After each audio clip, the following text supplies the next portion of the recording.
Nous sommes le 18 décembre 1965. Frère Branham et sa famille embarquent pour un long voyage vers Jeffersonville où ils comptent passer leurs vacances de Noël. Frère Branham conduisait cette Ford Station Wagon. À l'intérieur, son épouse Meda et 2 enfants, Sarah et Joseph. Tandis que Billy Paul, lui, était à bord de cette Chevrolet avec sa femme et ses 2 garçons. 6 heures pile, départ de Tucson, direction Jeffersonville, Indiana. Un long voyage dont ils n'arriveront jamais à destination.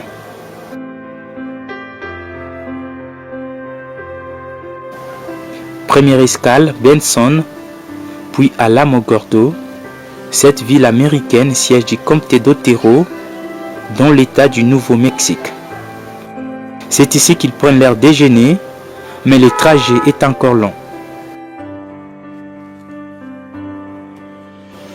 Avant les tombées de la nuit, ils atteignent Clovis, toujours dans l'état du Nouveau-Mexique. Cette escale est importante car elle sera la dernière avant le destin fatal. Pendant que toute la famille est à table pour le souper dans ce petit endroit du restaurant Denny à Clovis, Frère Branham, lui, reste dans la voiture avant de décider finalement de rejoindre la famille à la dernière minute. Et cette fois-là, il les prendra juste qu'un petit plat, très léger, et ce sera le dernier repas des Frères Branham. Au sortir du resto, Frère Branham ordonne à son fils cadet Joseph de monter dans la voiture de Billy Paul. William Branham et sa famille quittent Clovis et reprennent leur chemin. Il est 19 h, la nuit vient de tomber sur Texas. Le convoi des Frères Branham est environ à 128 km de la ville d'Amarillo. Billy Paul devant et Frère Branham derrière. Quand tout à coup Billy aperçut une voiture avec juste un seul phare allumé, donnant l'impression d'une motocyclette qui venait devant lui, roulant à contresens. À peine qu'il esquive de justesse, subitement un grand fracas.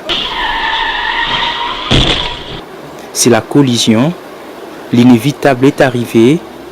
Une vieille Chevrolet modèle 1961, conduite par un jeune garçon ivre d'environ 17 ans, vient de percuter la voiture du prophète. L'accident est grave. Frère Branham se retrouve entre la vie et la mort, sa tête qui passe au travers du pare-brise, son bras gauche et son coude coincés dans la portière et sa jambe enroulée autour de l'arche du volant. Meda de son côté se retrouve sous les tableaux de bord, à droite de la voiture, presque morte.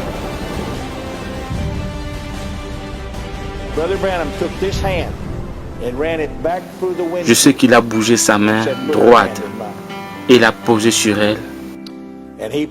Et il a dit, Seigneur, ne laisse pas maman mourir.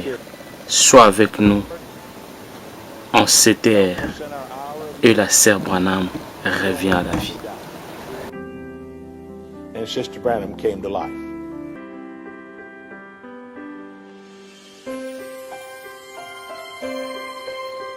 Donc Frère Branham, le bras et le pied de Frère Branham étaient entrés dans le volant. Mais Meda était morte sur place.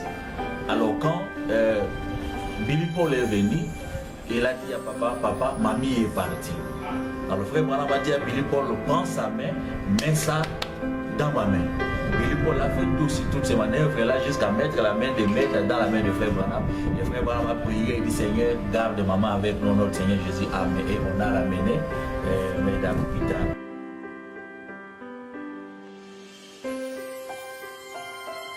Pendant ce temps, Joseph, qui était enfermé dans la voiture, cria fortement. Et Frère Branham, au milieu de la détresse, releva la tête. Alors qu'au ciel, un signe s'est produisit.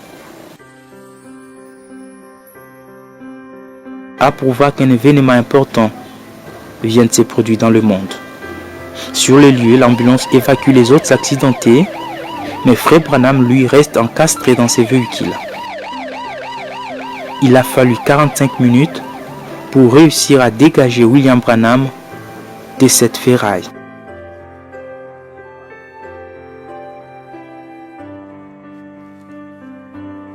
Une fois fait, on l'a transporté d'urgence dans la salle des soins intensifs de l'hôpital de Frayona. Vu la gravité de son état, il fut transféré à l'hôpital d'Amarillo, situé à 15 km d'ici. Il passera près d'une semaine dans cet hôpital où les médecins ont tout fait pour essayer de sauver sa vie. Pendant ces moments sombres, les chrétiens se sont réunis à travers le monde pour intercéder et prier pour Frère Branham, alors que beaucoup d'autres ont fait les déplacements.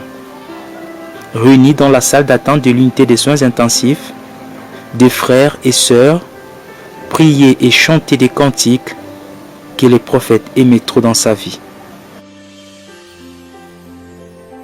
Just brought Brother Branham out of the operating room. They've got Brother Branham in traction, this arm and his leg, and they've done a tracheotomy on him. And they tell me they've not get him to respond. He hadn't done anything. Je marchais jusque-là et j'ai commencé à parler à Frère Branham et je lui ai demandé de dire un mot. Il n'a rien répondu, rien du tout. J'ai fondu en larmes et j'ai commencé à chanter. Sur les ailes d'une colombe blanche,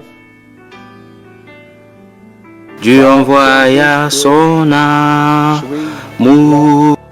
Et Frère Branham a ouvert les yeux et il sourit. Tout le monde était excité, disant, il s'est réveillé, il s'est réveillé, il réagit. Quand je finis de chanter, et j'ai dit à Frère Branham, à propos de ce que j'ai vu sur la ligne, le Frère Branham essaya de s'asseoir dans le lit et il cria quelque chose. Je ne savais pas ce qu'il essayait de dire.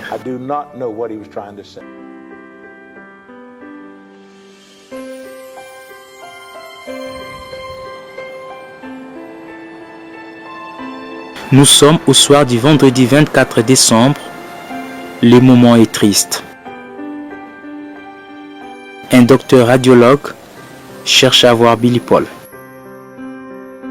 Et pendant que celui-ci venait accompagné des frères Queen, ils ont aperçu à travers la vitre que les infirmières avaient tiré les rideaux du lit de Frère Branham. Les deux comprirent que c'était fini. Dieu venait de retirer son prophète de la terre. Le docteur informa Billy Paul que son père avait rendu l'âme depuis 16h49.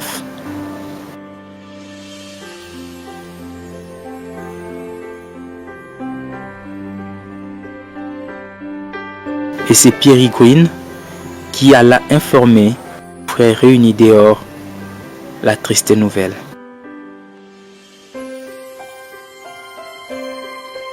Le soleil venait à peine de se coucher dans le ciel de l'ouest et un signe extraordinaire s'est produit. L'étoile du soir, la lune et le soleil brillaient presque de la même façon. Les trois corps célestes étaient si près l'un de l'autre.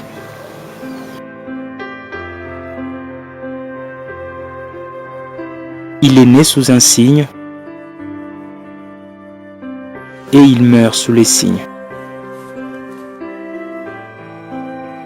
Billy, effondré, s'est souvenu d'une parole de son père qui disait « Si vous entendez que je suis parti, arrêtez-vous un instant et chantez une strophe de la chanson. »